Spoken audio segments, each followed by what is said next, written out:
Hey Vero peeps, it's your Vero Raccoon here. It's afternoon, I guess.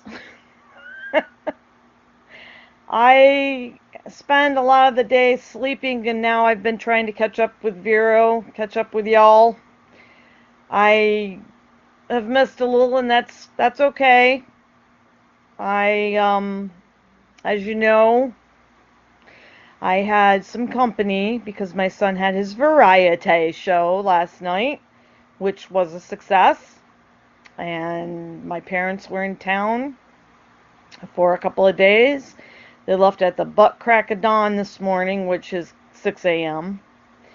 So I had to get up at 6 a.m. Yeah, I've decided that I'm not a 6 a.m. person. Although you guys know that I'm normally not a morning person, but I'm starting to turn into one, but not a 6 a.m. person. So how's everybody been? Looks like we've had some people on the front page of Vero. That's great. Glad to see it. I've had my name mentioned by some friends on here for vlogs. Thank you. It's greatly appreciated. I've had some new followers. Thank you. Welcome aboard. It's nice to see you. I was invited to do a challenge. Thanks for that one. The real real bitch face or something, RBF or something. I don't know. It was kind of funny. I had to do a lot of takes on it because I just laughed too much. It was utterly ridiculous. I think I did it like after midnight last night. I was just laying there and went, I gotta get this challenge out of the way before I forget. So that was fun. The challenges are great, but I can't I won't do any of the lip syncs or anything like that. I'm just not up for those kind. But a lot of them are pretty cool, and most of them I'll be up for, but not a lip sync.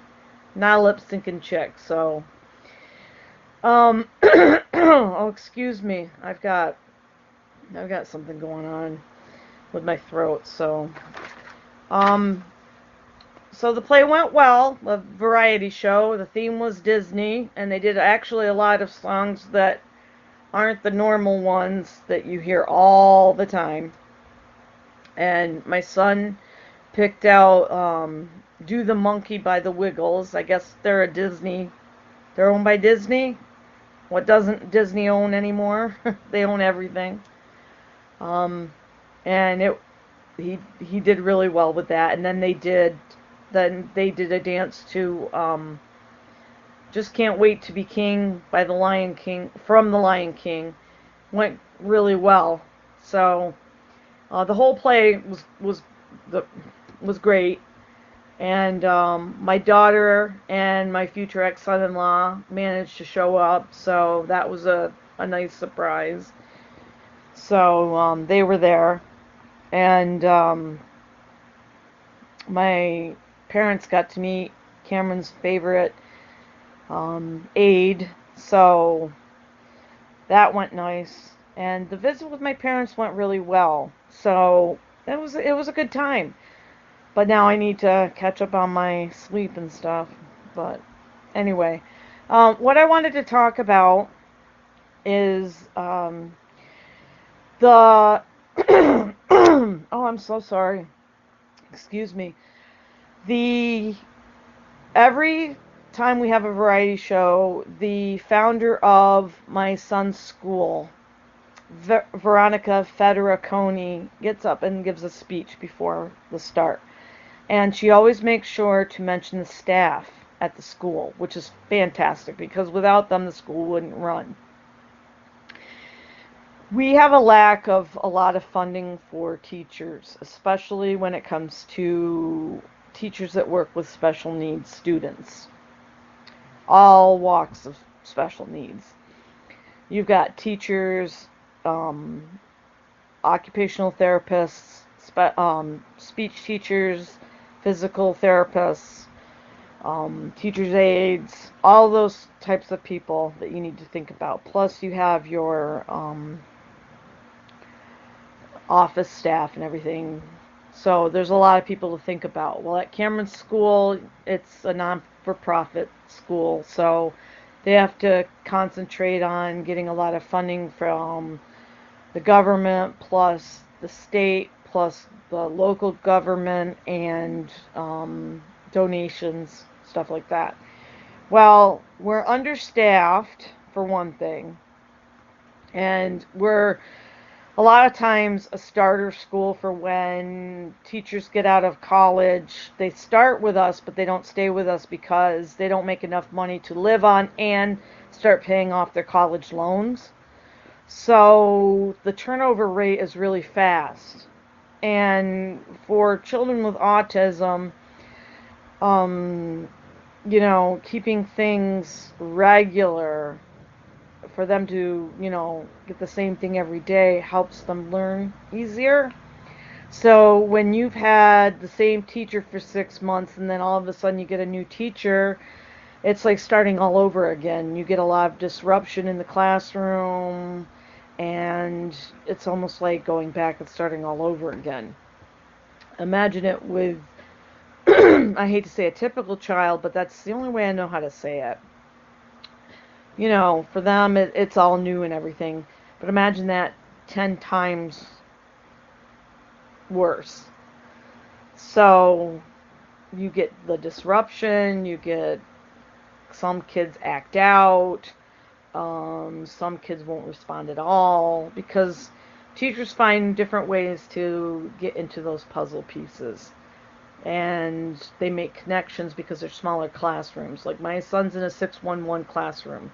So there's 6 students, 1 teacher, and 1 main teacher's aide. And some of the kids have their own personal aides with them, depending on their abilities. So the problem is that there's not enough funding. So it takes a special person to work with these awesome individuals. And it's not an easy job. A lot of times they work over their hours without getting paid. A lot of times they bring items from home to help out because the school isn't getting those things. And a lot of times they buy things out of pocket. Like a lot of the things that were in the variety show, they made out of materials they bought out of their own pocket.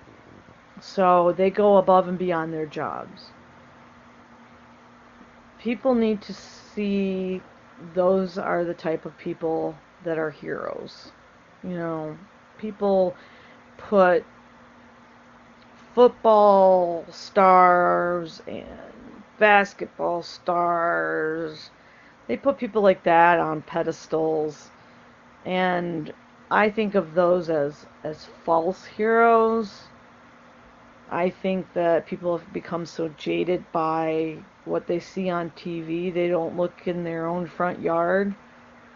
A hero doesn't have to be someone that's on your television screen and, out there in the public. A person that's a hero could be a teacher that has profoundly affected your child's life. Even if they're not special needs. I've had some teachers that have reached Kenna that she wouldn't have made it through certain classes without them, or they've given her a different outlook on things where I haven't been able to. There were some teachers, and I hated school, there were some teachers that really reached me in certain ways, made me interested in some stuff I didn't know I liked. Ones I could talk to when I couldn't talk to my parents. Those are the heroes. I mean, a lot of these teachers have to put up with a lot of shit. And a lot of it's from the parents themselves. They're underpaid. They're treated like crap. And a lot of times all we hear about the ones that are sleeping with the kids or they're beating up on the kids. We're not hearing all the good stuff. And that's a detriment to what they're there for, what they were originally put into place for. They're not there to be a babysitter. They're not there to be your kid's best friend. There's my alarm. Alexa, stop. My point is, I got a little off the subject, but my shout out today was about how amazing it is that the school could pull off this show in order to expose the people around us on the gifts these children have. And without the staffing at this school, these amazing teachers who should be recognized as heroes, without them, and they're not getting paid a lot, without them, my child wouldn't be thriving as well as he is, and neither would some of these other kids. And my son has been with these kids for a long time, and a lot of them weren't even talking when my son started with them. And now they're talking, they're growing, they're thriving. I'm blown away. So, imagine what they're doing for your kid. You know, if your kid's in a typical school setting, you know, teachers are underrated, and that's not fair. So I guess I'm not tying it together so well, but I think you know what I'm trying to say. It's nice to give credit where credit is due. And I wish that teachers would get paid, especially these, because a lot of the teachers that roll over are ones that deserve to stay and work with these children and adults. They have a gift. Not all people can work with special needs kids and adults. They deserve to stay, and I cry when they leave because you work with them for years and then they have to go. So I thank them all, and I thank everybody that was in for this production and have helped Cameron get to the point where he can actually perform without being just in the group, you know, in the background, that he can actually come to the forefront now. This is 2 years in a row he's been able to come up to the front. So yay for Cameron. And yeah, I couldn't wait to share that with you. So, alrighty. I may be back later, I'm not sure. I'm kind of moving very slow today. Excuse me. I have a lot of sleeping to do. Alright guys, so it's very sunny out there, at least here in Buffalo, New York. I'm gonna go and spread a little of my own sunshine, and I hope wherever you are, you're having a fantastic day or night. I hope you're in a happy place, and see you on the flip side.